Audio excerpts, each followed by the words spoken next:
Living in the off-grid house in the middle of nowhere, where I have no sewerage and no connection to the rest of the world, I found out that the simplest solution for the toilet that I can have is just a bucket with the sawdust or compost to fill in. It doesn't smell, it doesn't require water, which is precious where I live. It's easy to clean and maintain, and in general it's just a miracle. So I wanted to build a nice housing for this bucket that would be also comfortable and easy to use and would look like a normal toilet. So I built this one. Unlike of many other projects that I made that went wrong in one direction or another, this one went well. It really turned out to be nice looking, easy to make, easy to build. And today I'm going to show you the entire process step by step, how I made it with measurements, so that you can build the same. It's a very simple build really, but I added a few details to make it more comfortable and easy to use, that I will share as well. Well, why someone would want to use this toilet instead of the normal flush toilet? I guess in the situation similar to mine, where you live off-grid and you don't have sewerage or you don't want to waste water, for guest house, or for example for the second floor of your building where you don't want to put sewerage and make the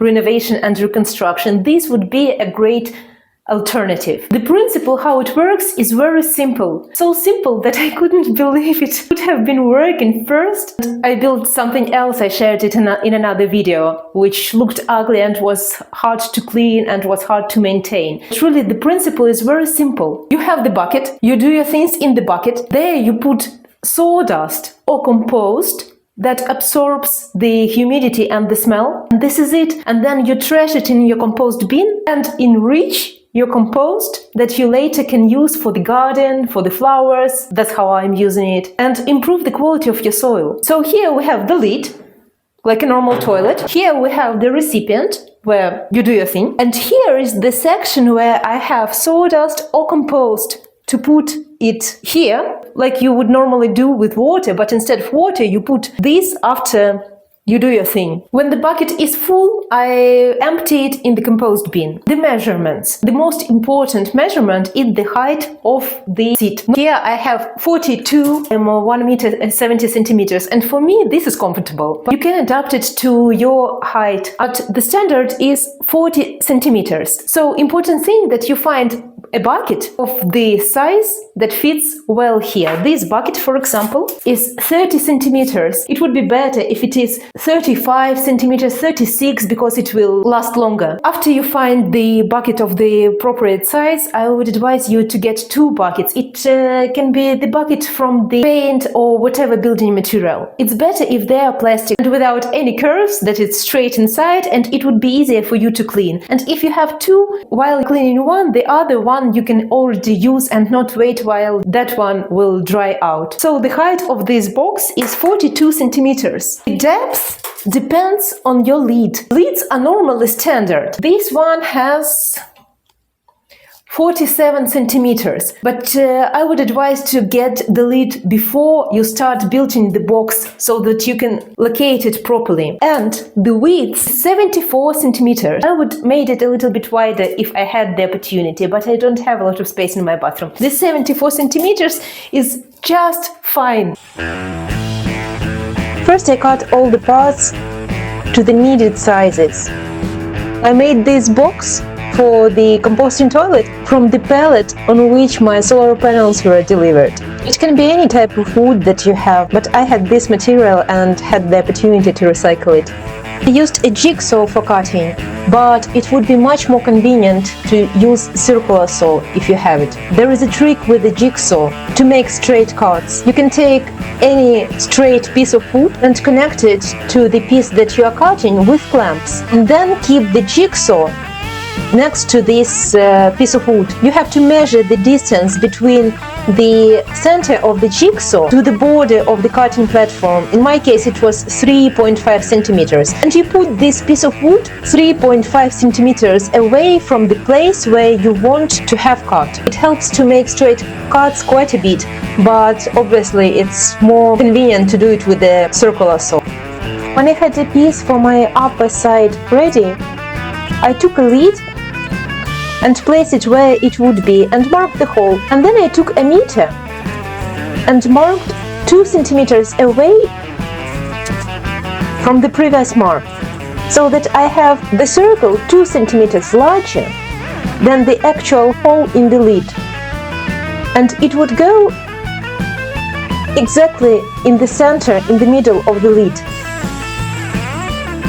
Then I cut a cover for this section where the compost will go. Just like the door will be connected with piano hinges. Okay, let's try these parts. One thing very convenient are these clamps for the corners. These ones that I have, they are super cheap from AliExpress, but the idea is very convenient. I think I might get the normal ones soon.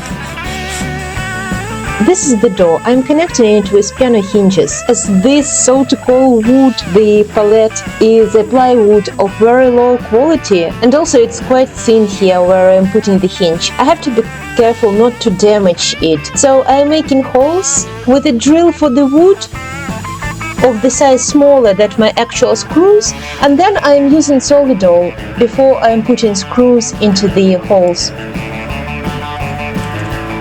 This way the wood is not destroyed. To polish the wood I use this grinder machine. To be honest, I was using this type of grinder machine first time ever, and I didn't really like the result. It was hard to manipulate the machine, it was very heavy, and it was leaving blank stamps on the places where I paused for a second more than on other places.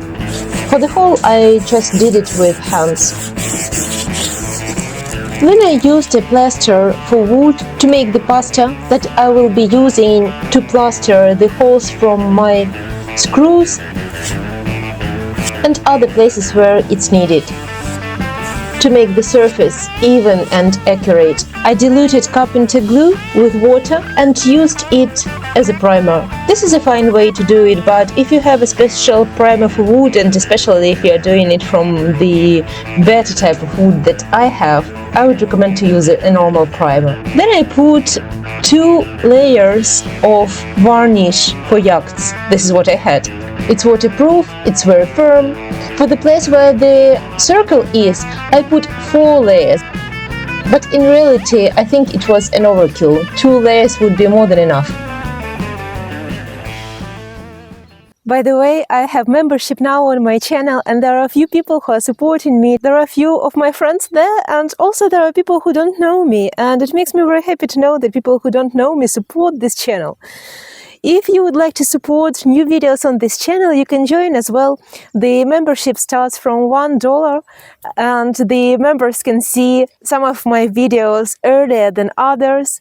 They have badge next to their names when they comment, and they see videos that no one else can see. Real-life updates where I share what I'm working on now, what are my plans for the next video, like more personal videos. So if you would like to join as well and support new videos on this channel, look for the join button below this video. Thanks. A couple of small things that make the experience better. I put this little stripe over here, so when I close the lid it makes a soft sound. I didn't put any handle here because this one a little bit longer and I can open it like this, and this way I don't have anything here. I used piano hinges here to attach this one and also for this door. I attached this door and this door before varnishing, but I would advise to varnish all parts before and then assemble everything. And another small thing over here, I put a rubber strip over here so that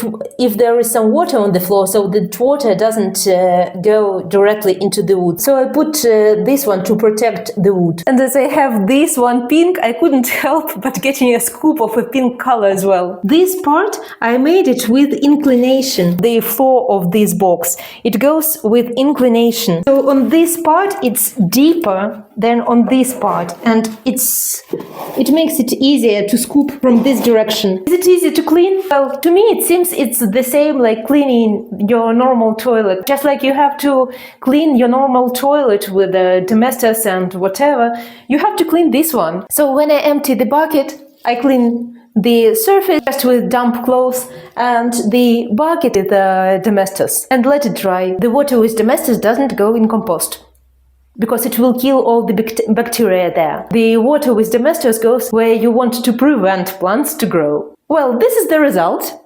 Could it be upgraded? I guess yes, with some speakers and lights and maybe Wi-Fi module.